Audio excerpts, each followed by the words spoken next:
It is. All right, so with that, here's Becky LaBoy. Great, thank you. Thank you so much. Hello, everyone. I'm Becky LaBoy, and I'm the Education Outreach Specialist with Ocean County Soil Conservation District. And a special thanks to the Native Plant Society of New Jersey, specifically to the Southeast Chapter leaders, Barbara and Steve Fiedler, and Jesse and Jack Connor for inviting me to present my program this evening about soil. So I'm actually going to hide my thumbnail video, and I'm going to stop my video so your full attention will be on the information.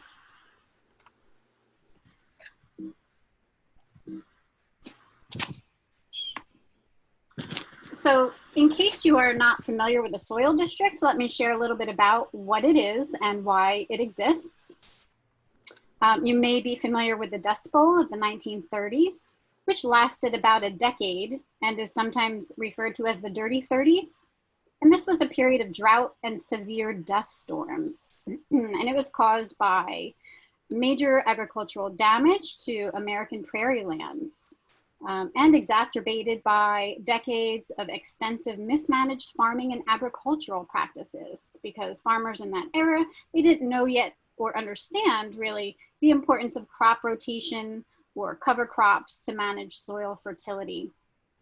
Also, the deep plowing of the topsoil, it killed off the natural vegetation that normally keeps the soil in place and traps moisture even during dry periods and high winds. Also, wheat crops were in high demand during World War I, which further exhausted the topsoil, and overgrazing stripped the Western plains of virtually all other cover. So as a result, the soil dried up and turned to dust. And it started blowing in large dark clouds across the plains and even across the country, and even reaching the East Coast. And that's when Congress realized that the loss of soil, and I quote, is a menace to the national welfare, unquote. And it directed the Secretary of Agriculture to establish the Soil Conservation Service, the SCS, as a permanent agency in the United States Department of Agriculture.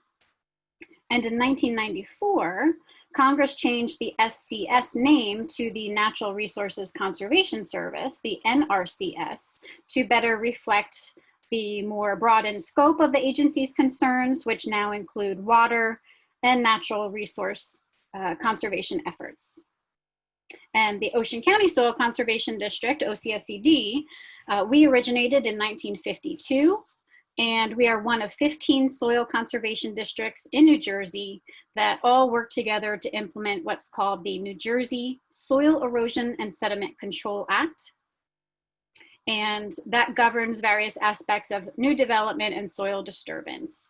So Ocean County Soil Conservation District is a subdivision of the New Jersey Department of Agriculture. However, we are locally governed and we operate within the boundaries of Ocean County. And your county has a soil district as well, so I encourage you all to find out which one it is. And the Ocean County Soil Conservation District has also developed an education program designed to bring awareness about the importance of natural resources and their conservation, and to promote environmental stewardship throughout our Barnegat Bay watershed here in Ocean County, whose ecological boundaries share almost exactly the same footprint as Ocean County's political borders. Partnerships and combined efforts with agencies such as the New Jersey Department of Environmental Protection, the Barnegat Bay Partnership, and Rutgers Cooperative Extension of Ocean County have all served to enhance our education efforts. And I love my job.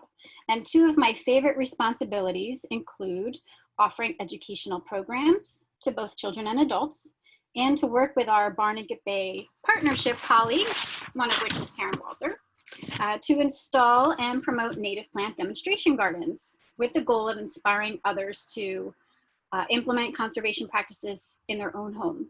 So your role as a native plant gardener or native plant enthusiast, who are all joining us this evening, your role is really important, and I think being a gardener is a fun way for you to be an environmental steward within your own community.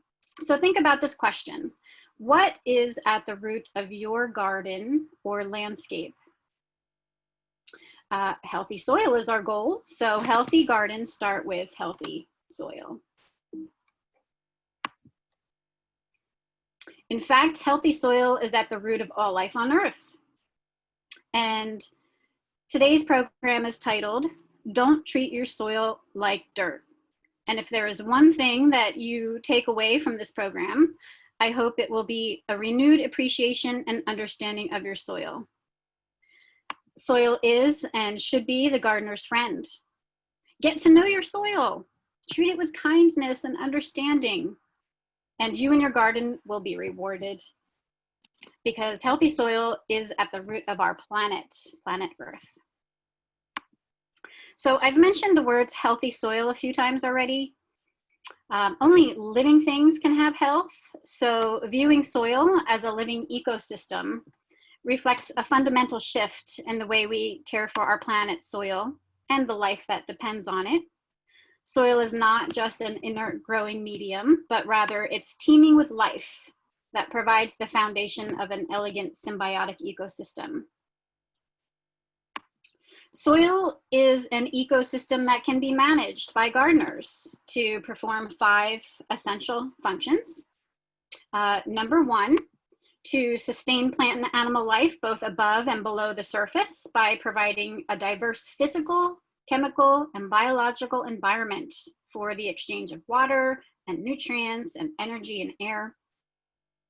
Number 2, soil can regulate the distribution of rain or irrigation water between infiltration, the water going into the ground, and runoff, the water running off the soil. And soil regulates the flow and storage of water and solutes. And the solutes can include nitrogen, phosphorus, pesticides, and other nutrients and compounds that are dissolved in the water. And with proper and healthy functioning, soil partitions water for groundwater recharge and for use by plants and soil animals. And number 3, soil acts as a filter to protect the quality of water, air, and other resources. Toxic compounds or excess nutrients can actually be degraded by soil or otherwise made unavailable to plants and animals. And number 4, soil manages nutrient cycling. So soil actually stores and moderates the release of and the cycling of nutrients. And during biogeochemical processes, chemical, physical, biological, nutrients can be transformed into plant available forms. And then they're held in the soil to be utilized by plants or even lost to air and water. And finally, number 5, soil has the ability to maintain its very porous structure to allow passage of air and water, withstand erosive forces, and provide a medium for plant roots. And soil provides support for human structures and protects our archaeological treasures. Soil has had an intimate relationship with all other natural resources on our planet for billions of years. Soil interacts with both living and non-living resources, from basic elements such as carbon and oxygen, to sunlight, rocks and minerals, water, bacteria, fungus, microorganisms, macroorganisms, animals, plants, and humans. Soil is an integral and essential part of Earth's processes and systems, including the water cycle, the phosphorus cycle, the carbon cycle, the nitrogen cycle,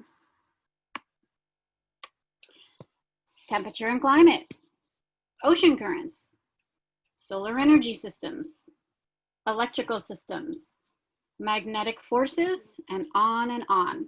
Soil is at the root of all life on Earth. Soil is actually formed by 5 major factors. Parent material, the primary materials from which all soils are formed. Climate, temperature and moisture affect rates of biological activity and chemical reactions. Topography and relief. The location of the soil in a landscape can affect how climatic processes impact it. Organisms. Each soil has a unique combination of microbes, plants, animals, and humans acting upon it. And time. All of the other factors assert themselves over a period of time, hundreds and thousands of years.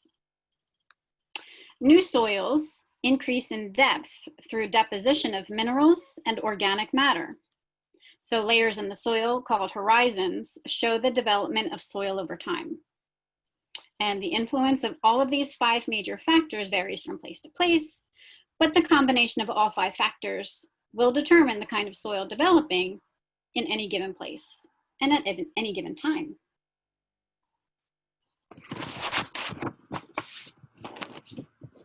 So the formation of soil in New Jersey is quite diverse based on our geographic location, and that's because our state's geologic history is quite diverse. So you all may know that New Jersey is divided into 4 physiographic provinces, and a physiographic province is a geographic region with distinct landscape characteristics, and that's termed geomorphology, so geo meaning earth, and morph meaning form. So these different regions share common distinct rock types and other geologic characteristics. And many physiographic provinces are further subdivided into subregions and are commonly associated with specific ecological communities. So New Jersey has the Ridge and Valley in the north, the highlands, the Piedmont, and the coastal plain. And you can see on this map of the geologic history of New Jersey how the boundaries of the physiographic regions overlap with the different rock formations. And the parent materials of New Jersey soil comes from formations of rocks caused by orogeny, which is the folding of the Earth's crust, as well as pressure and heat. And for the Ridge and Valley, it was formed about 500 million years ago through orogeny, which is mountain building. And it is composed of conglomerate, sandstone, quartzite, and slate, which all resist erosion, allowing for the high elevations, but also shale and limestone, which easily erode, creating the valleys. And if you are visiting us from the Highlands today, the Highlands is our most ancient province. It was formed during the Precambrian era, between 1 billion and 750 million years ago. Melting and recrystallization of sedimentary rocks were deeply buried.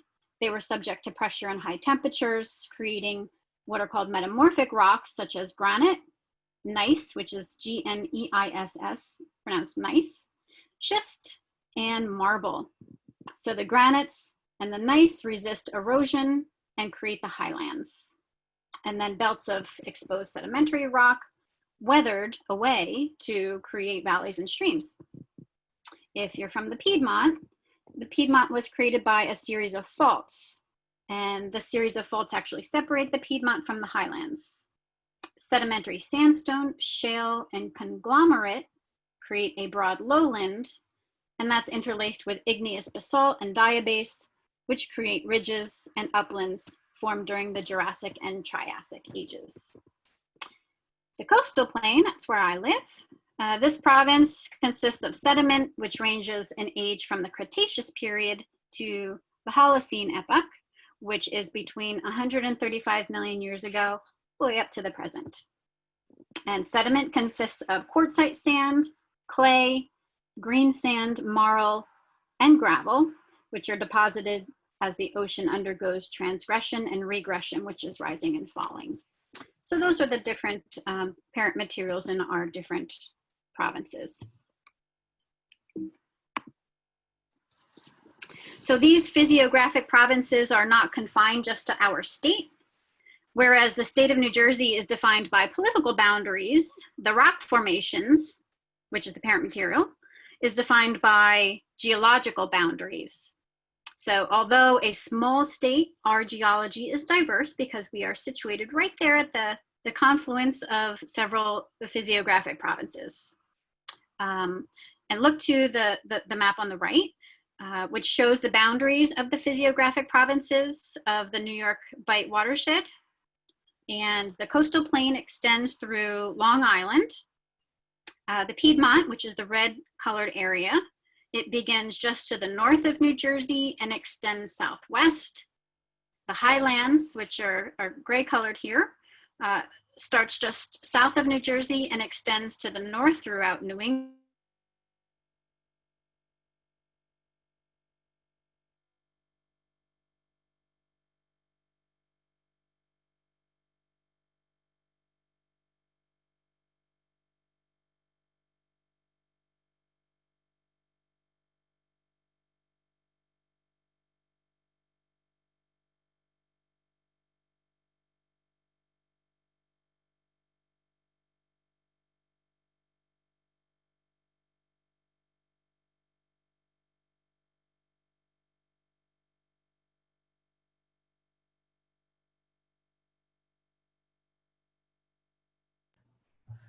Hello, we're having some, oh, I'm okay. back.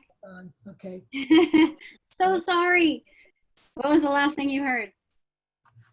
Okay, Did you hear me talk about the coastal plain? no.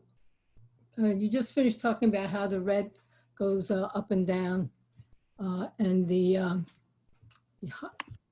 highlands go all the way up into New England. Yeah, Okay, great, thank you. that I was apologize, everyone. We do our best. We do the best we can. All right, I'm gonna continue. All right, so let's see. So basically, these are physiographic provinces that are not confined to our state. I'm gonna move to the next slide. And this shows you kind of more a southern view. So this shows you the southerly extensions of our provinces. So you can see how they extend in a northeast to southwest direction all the way down the coast. You can see that the coastal plain extends from South Jersey. Remember, it started up in Long Island, and it extends down through Delaware, Maryland, Virginia, North Carolina, South Carolina here on this map. And in fact, in a larger map, you can see that this region actually extends all the way down to Florida and around to Texas. And then the Piedmont province, if you recall, it started just to the north of New Jersey, and it extends all the way down into Alabama.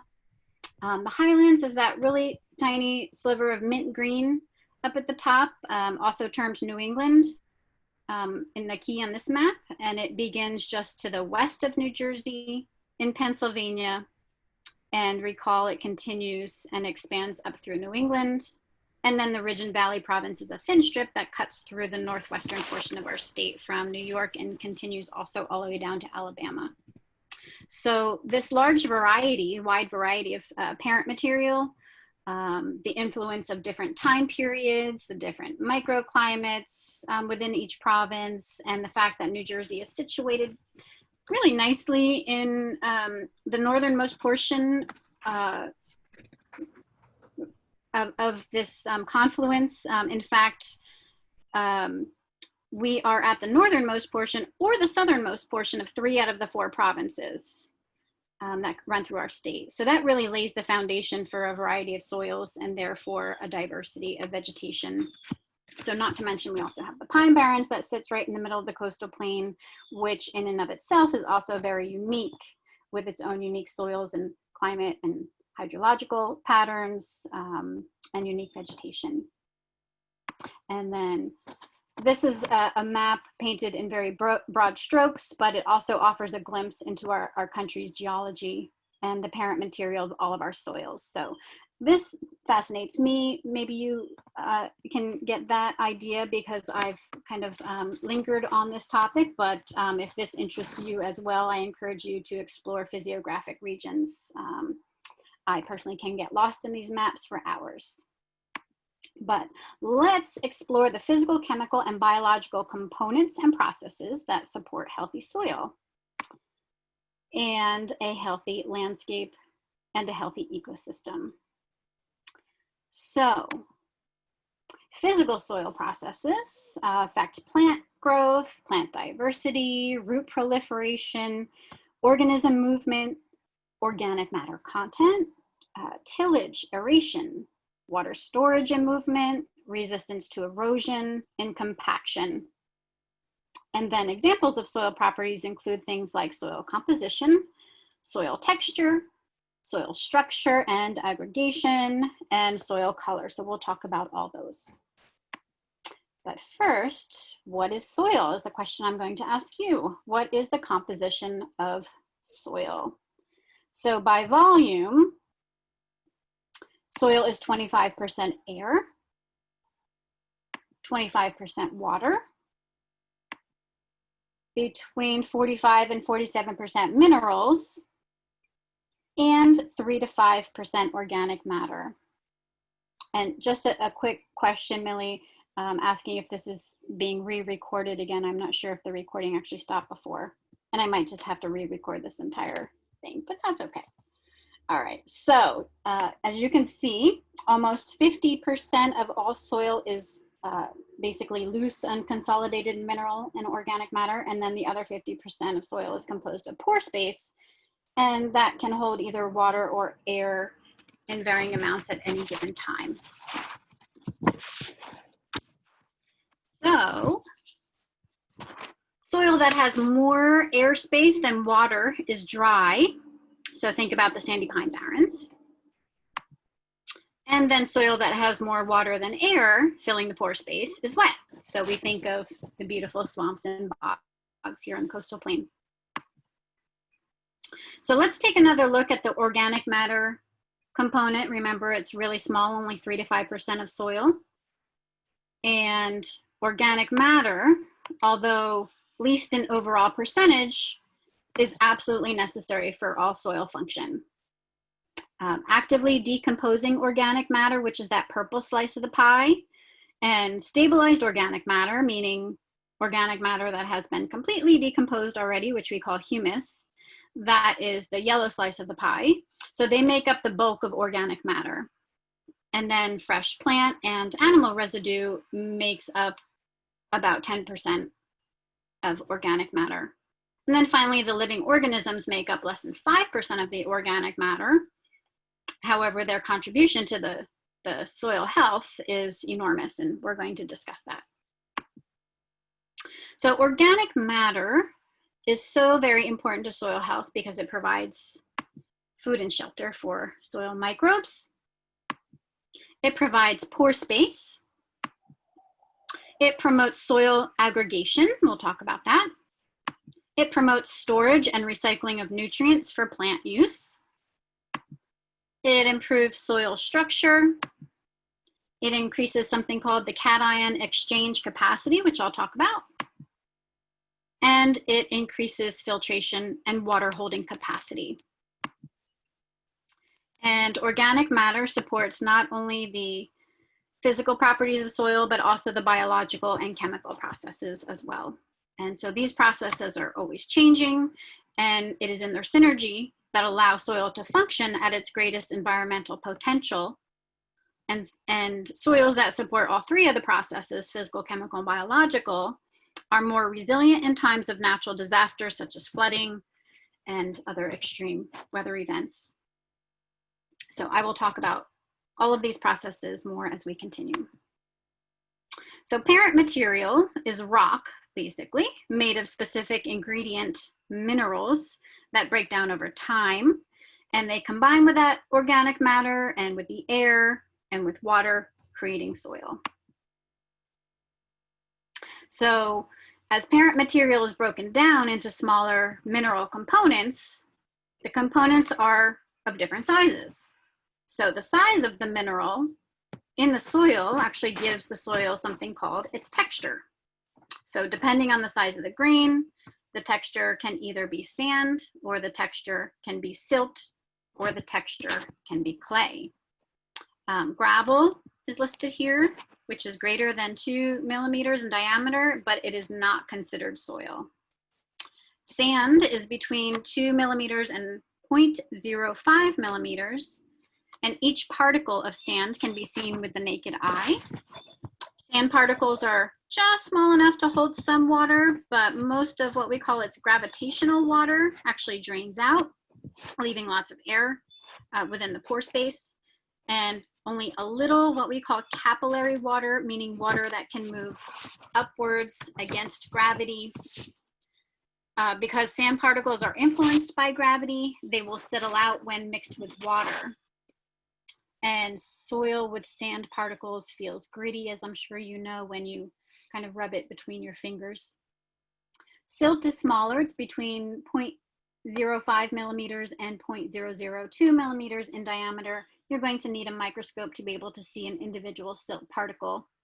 And like sand, these particles consist of weathered rock, only much smaller in diameter. The pore spaces between the silt particles are also much smaller in size, and they hold a lot more of that capillary water than the sand. And then particles of silt are, like sand, also influenced by gravity, and they'll settle out when mixed with water. The texture of silt, if you should rub it between your fingers, the texture is that of flour. And then finally, clay is less than 0.002 millimeters, and clay can be formed during very intense what are called hydrothermal activity, hydro-water thermal heat, hydrothermal activity, or by chemical action, such as carbonic acid weathering silicate-bearing rocks. So clay particles are readily distinguished from silt, but you're going to need an electron microscope in order to see them. They're that small. Clay particles are considered plastic. They have what's called plasticity. So they can be molded and altered when wet, as I'm sure you're aware if you've ever handled clay, and they feel somewhat slippery when rubbed between your fingers. And this is because clay particles, they absorb and they hold lots of water, which is why they're known as hydrosilicate compounds.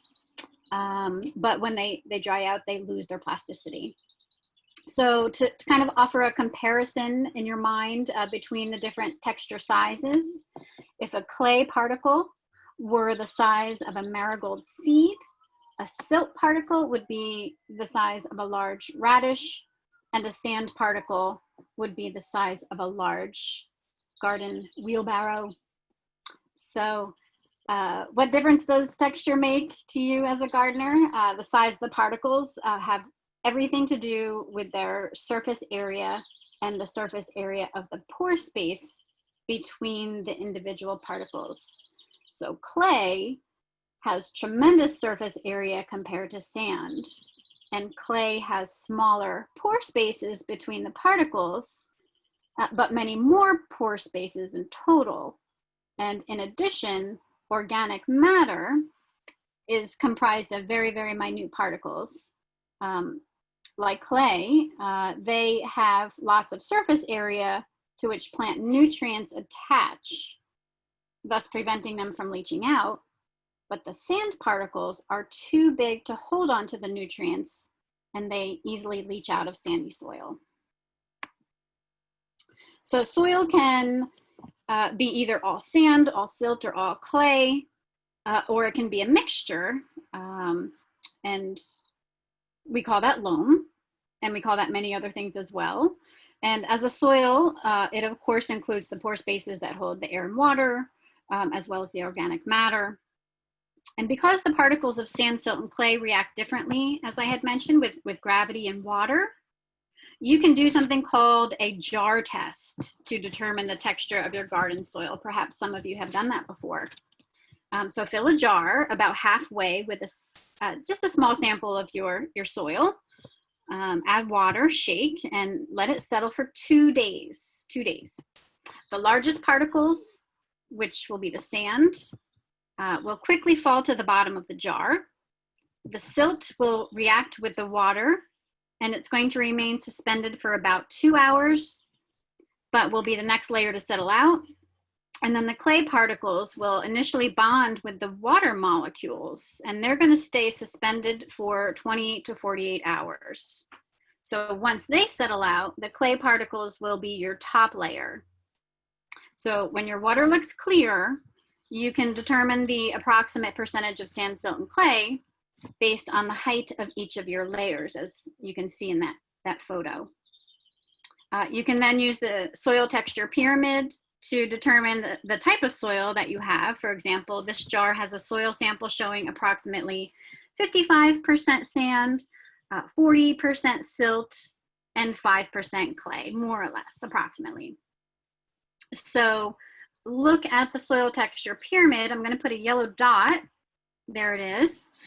This combined percentage equals a sandy loam soil texture. So we find sand at the bottom, we find 55%, and we triangulate with silt and clay, the 40% silt, 5% clay, and we end up with a sandy loam texture. So in the very bottom center of that soil texture pyramid, colored in brown, is a location named loam. Ah, the loam. So this is traditionally the sweet spot, right? So this is traditionally what we call good garden soil, but that's a relative term. So loam can be a combination of between 22 and 52% sand, 28 and 50% silt, and 8 and 28% clay. So that's a pretty big difference between those numbers.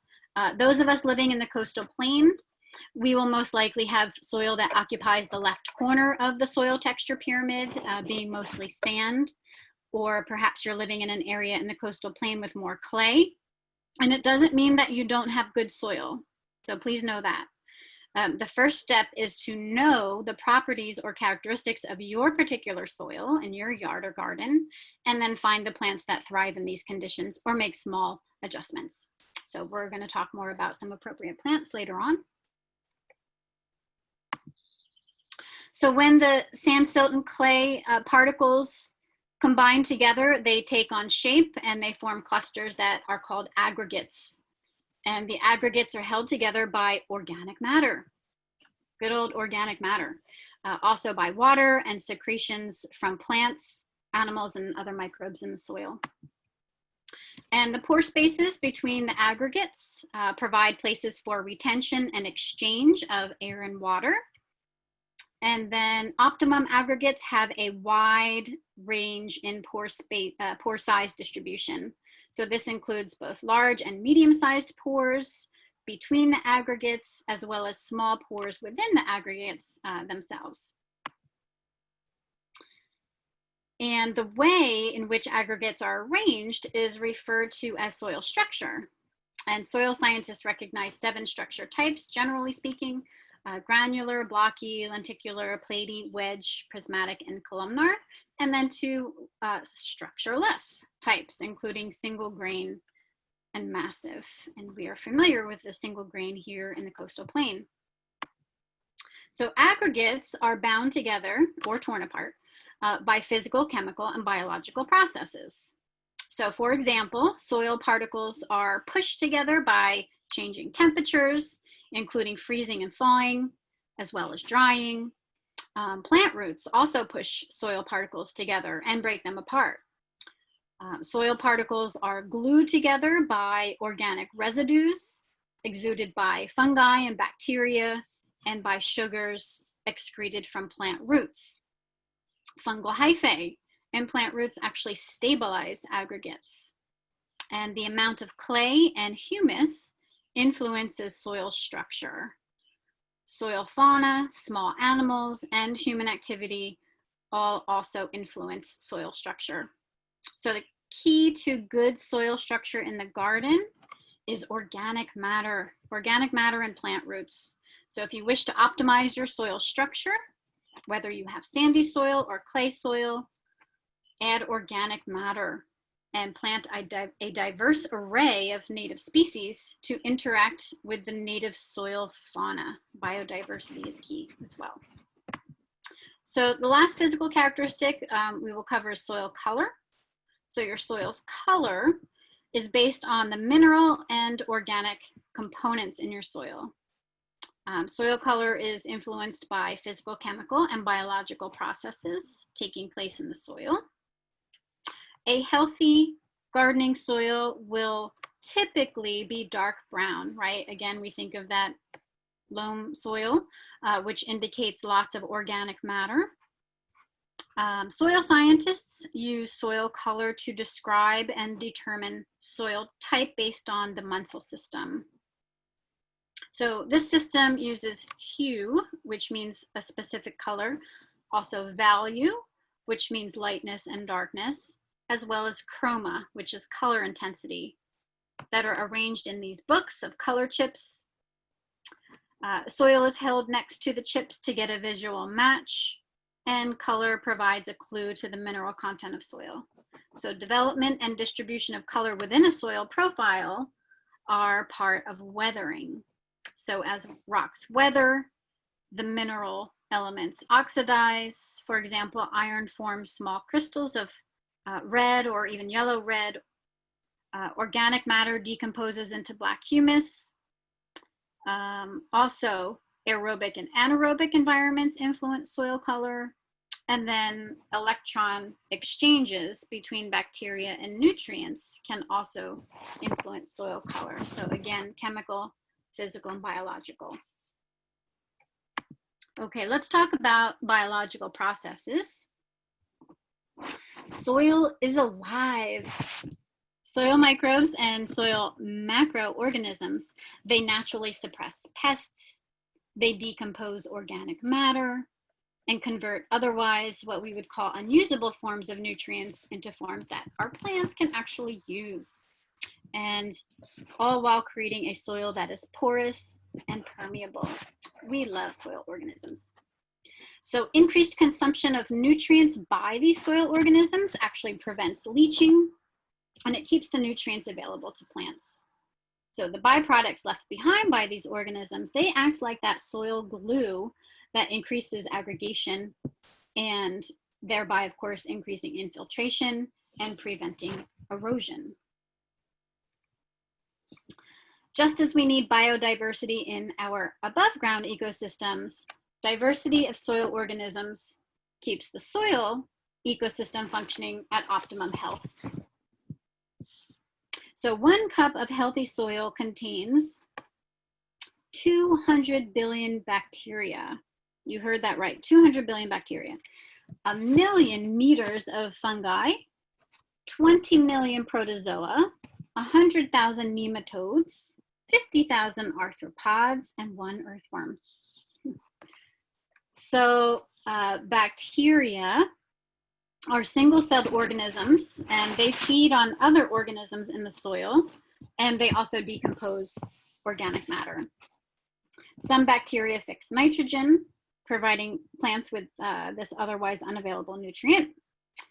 Bacteria, they enhance the soil structure, they improve water infiltration and water holding ability, and they also compete with disease-causing organisms, and they also filter and degrade pollutants. But before plants can become established on fresh sediment, the bacterial community must establish first. Fungi. So 1 cup of undisturbed soil has 1 million meters of fungi. Wow. So fungi are multicellular organisms, and you're probably familiar with mushrooms and molds, and also yeast, which is a single-celled fungi. And there's many others that live underground in the soil as well. They grow as long strands or threads that we call hyphae, and they can be many yards long. They push their way through the soil particles, past roots, past rocks, and they group up into masses. You've probably seen them in your soil, called mycelium. That's a good thing. So fungi, they decompose the complex carbon compounds and they improve accumulation of organic matter. They retain nutrients in soil. They bind soil particles into those aggregates, which help, of course, increase water infiltration and soil water holding capacity. And they also compete with plant diseases. And they also decompose certain types of pollution. So bacteria and fungi are really important components of soil. Protozoa are microscopic, and they're single-celled organisms, and they eat bacteria. And the bacteria contain more nitrogen than the protozoa can utilize, so some of it is released to the plants in the form of ammonium. The protozoa prevent some pathogens from establishing on plants, and they function as a food source for nematodes. So the nematodes are small, unsegmented roundworms, and they live in the little water films in the large pore spaces in soil, and they feed on bacteria and fungi, and they also feed on other nematodes. They distribute the bacteria and the fungi through the soil as they move around, and some cause harm, as you may know, by feeding on plant roots, but there's also predatory nematodes that consume the root-feeding nematodes and even prevent their access to roots. So most kinds of soil nematodes do not parasitize plants, but they're beneficial to our plants, and they're also beneficial in the decomposition of organic matter. So the soil around small plant roots and root hairs is a particularly rich habitat for many kinds of nematodes. All right, arthropods. They're small animals such as insects and spiders and mites, and they range in size from microscopic to several inches long. And they live near the soil surface, usually in the upper 3 inches of soil, and they improve soil quality by creating structure through burrowing, through depositing fecal pellets, controlling disease-causing organisms. They stimulate the microbial activity. They enhance decomposition by shredding the organic matter into smaller pieces and mixing it in the soil. And they basically regulate the healthy soil food web populations. And our earthworm, our one earthworm. So earthworms, I'm sure you know, feed on the organic matter. And the nutrients in the organic matter are actually changed as they pass through the earthworm's gut. And the casts that the earthworms release, they are richer in the nutrients than the surrounding soil, and are in forms that are more available to plants. The burrows create passages for air and water and roots, allowing the plants to grow deeper roots, which then recharges the lower layers of soil with air. And the mucus of the skin of earthworms, as well as the castings, aid in the formation of those soil aggregates. So by increasing the organic matter content, earthworms can greatly increase the water holding capacity of soils. So encourage earthworms to come to your yard or garden by adding organic matter. So grass clippings, leaves, compost, and earthworms and other soil organisms are destroyed by tillage. Deep and frequent tillage can reduce earthworm populations by as much as 90%. And then, of course, chemicals have toxic effects on earthworm populations and other macroinvertebrates, as well as larger vertebrates. And we certainly don't want these little baby robins to be eating poisonous chemicals. So in a typical soil food web, the plants are in control. And why? Well, we know that plants make their own food from the sun's energy. So food webs start with the plants. And we often think of plants taking up nutrients through root systems and feeding the stems and leaves and flowers. However, there's a great deal of energy that results from photosynthesis in the leaves that's actually used by the plants to produce chemicals that they secrete then through their roots. And these secretions are known as exudates. And the rhizosphere is an area of interaction between the surface of a plant root, and the area surrounding it. So the root exudates are in the form of carbohydrates, which are sugars, and also proteins, which attract and grow specific beneficial bacteria and fungi that are living in the soil that actually subsist on these exudates and the cellular material that's slawed off as the plant's root tips kind of grow through the soil. And then the bacteria and fungi are then eaten by bigger microbes, such as the nematodes and protozoa. And then the waste is secreted by these microbes, which can be readily absorbed by the plant roots in this rhizosphere, which is the site of root nutrient absorption. So soil life competes for the exudates in the rhizosphere, as well as the water and mineral content. So each above ground ecosystem is supported by a different soil environment, which in turn supports a different set of soil organisms and different food webs. For example, in our coastal plain, ants are the heavy lifters in our dry, sandy pine barrens ecosystem. Can you picture an earthworm in a dry, sandy environment? It would not survive.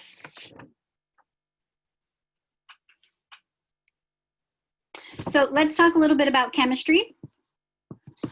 So chemical processes in soil determine many things, including nutrient availability. They support nutrient storage and release. They promote soil reactions.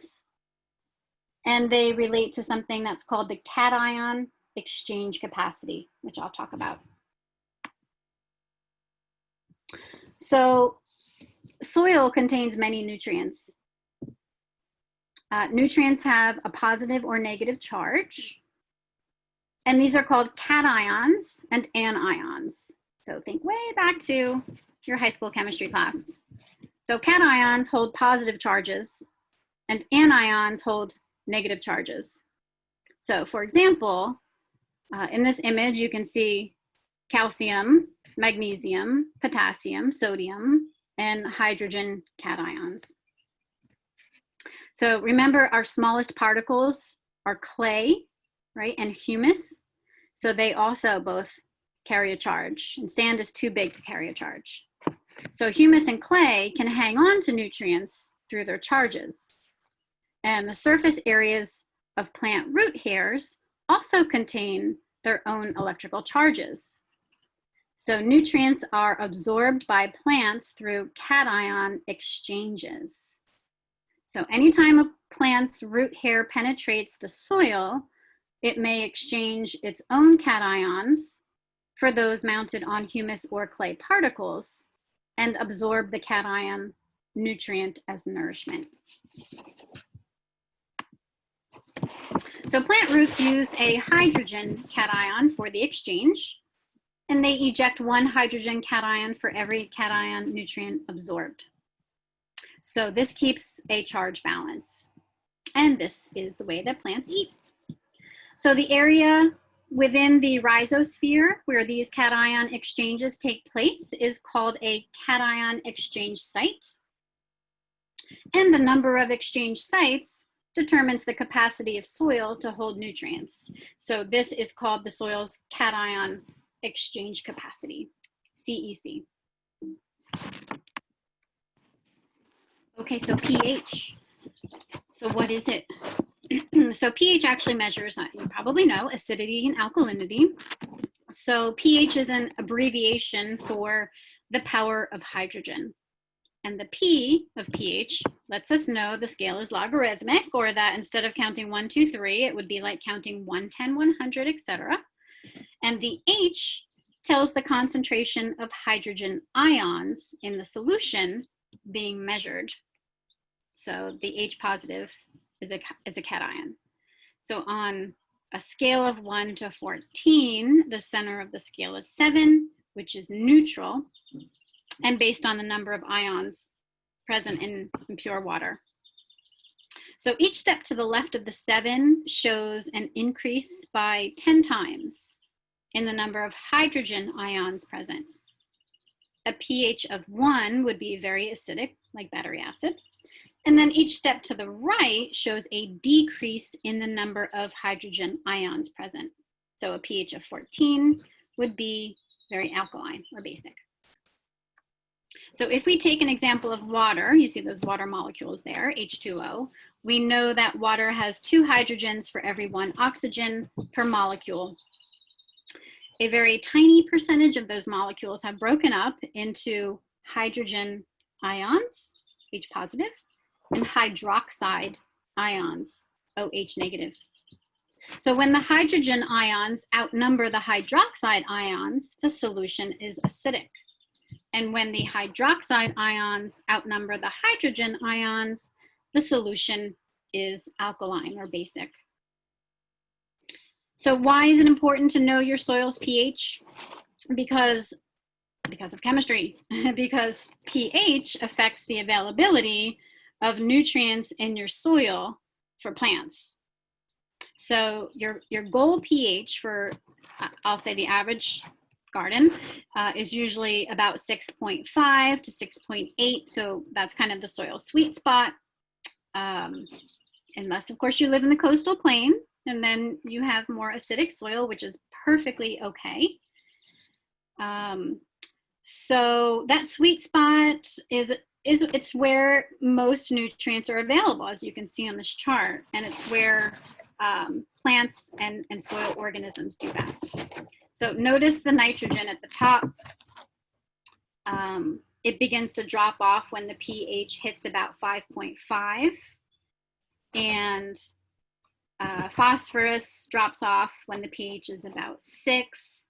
So the best way for you to buffer your soil pH, whether your pH is too acidic or too basic, is to add organic matter to your soil. Amazing that organic matter is so important to soil. So plants that lack nutrients that are consumed by animals, including people, will not offer as much nutrients to the browsers. And this chart shows the part of the plant that benefits from different nutrients in the soil, as well as the benefit to animals, of course, us, including humans.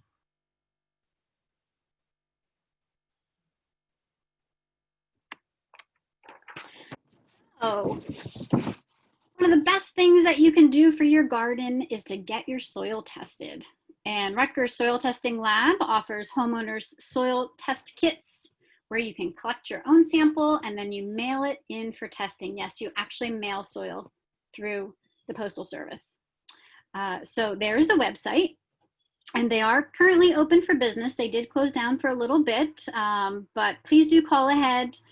Go to the website, get their contact information, call ahead to find out their status as things may change due to the current health concerns.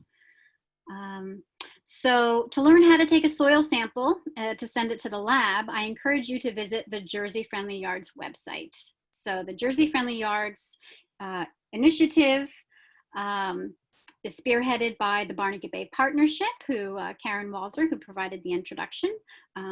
She is the public outreach coordinator for the Barnegat Bay Partnership. And on the website, you can go to the 8 steps to a Jersey-friendly landscape. And then you're going to click on Start with Healthy Soil. And this page links to Rutgers' website, and it offers a 3-minute video showing you how to take a soil sample at your own home. So there's an easy form. There it is. There's an easy form available online at the Rutgers Soil Testing Lab website, or you can call your county's agricultural extension office, and you fill out that form and then send it in with your soil sample. And in some time, you will receive your test results, which will also include a very comprehensive assessment of your soil based on the test you want. And they will also offer recommendations for amendments or enhancements based on the types of plants that you plan on planting. The test results can also offer information about how to not only enhance the beauty of your flower garden, but also the productivity of your vegetable garden or your lawn. So don't treat your soil like dirt. And I'm going to take just another minute or two to talk a little bit more about the Jersey Friendly Yards website.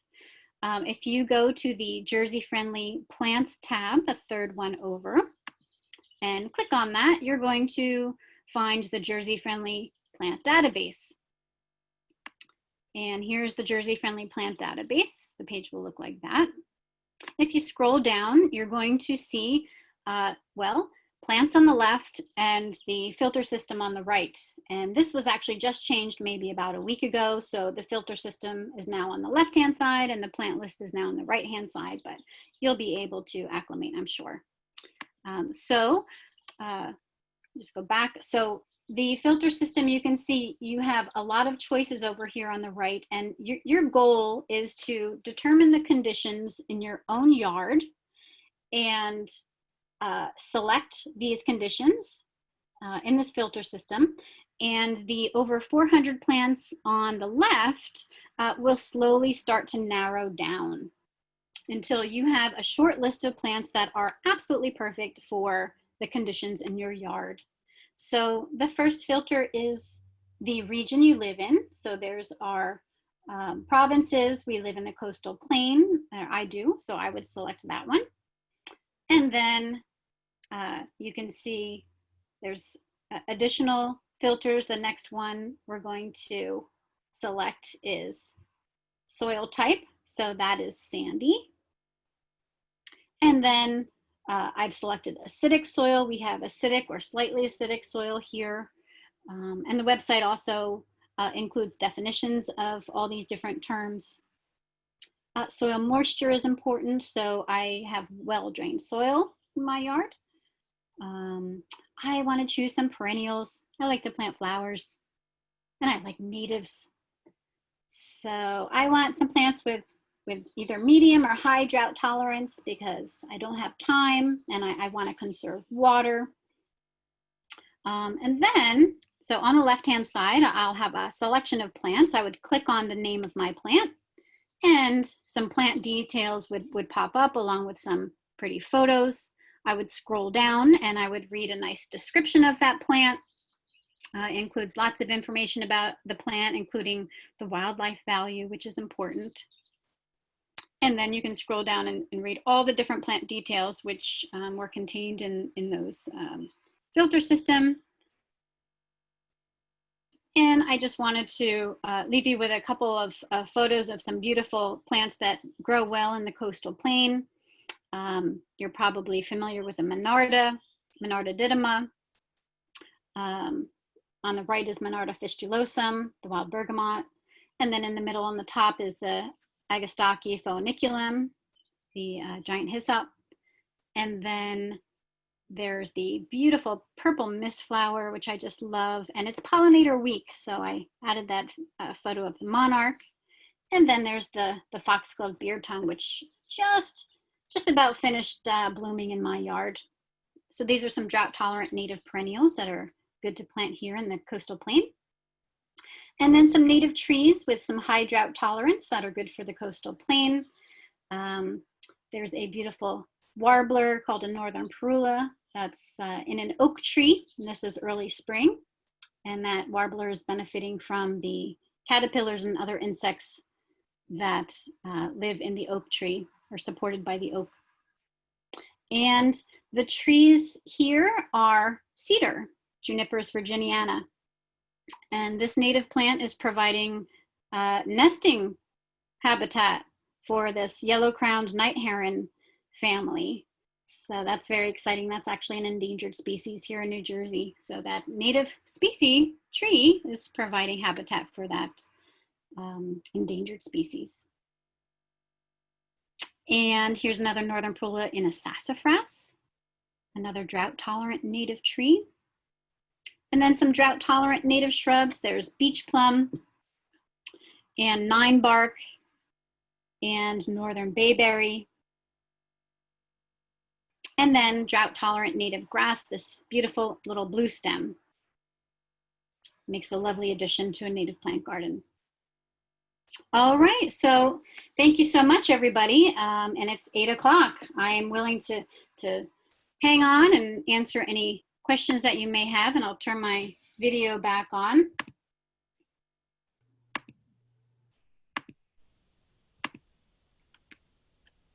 And hopefully I am still online. Hey, Becky. Hey. One question in the chat was about earthworms. Okay. And, Kathy asked, what about the invasive earthworms? How bad are they for the soil? So that's a really good question. And I haven't done extensive research, but I've read a little bit about some earthworms, and I can't tell you what species, but some earthworms that are invasive species in the north, like Wisconsin, Minnesota, are actually eating so much organic matter that insulation for the soil is basically diminished, and that is causing some problems in more northern areas. So that's a really great question, and I encourage you to research that more yourself as well. The only other set of questions was about the soil testing, the cost. So, I did answer the chat that it was basic test is $20, but there are some more advanced tests, and they should just go to the Rutgers Testing Lab website. Yes. I don't know if you have anything to add. Yeah, I don't know the prices off the top of my head, but they're all listed on the Rutgers website. Right.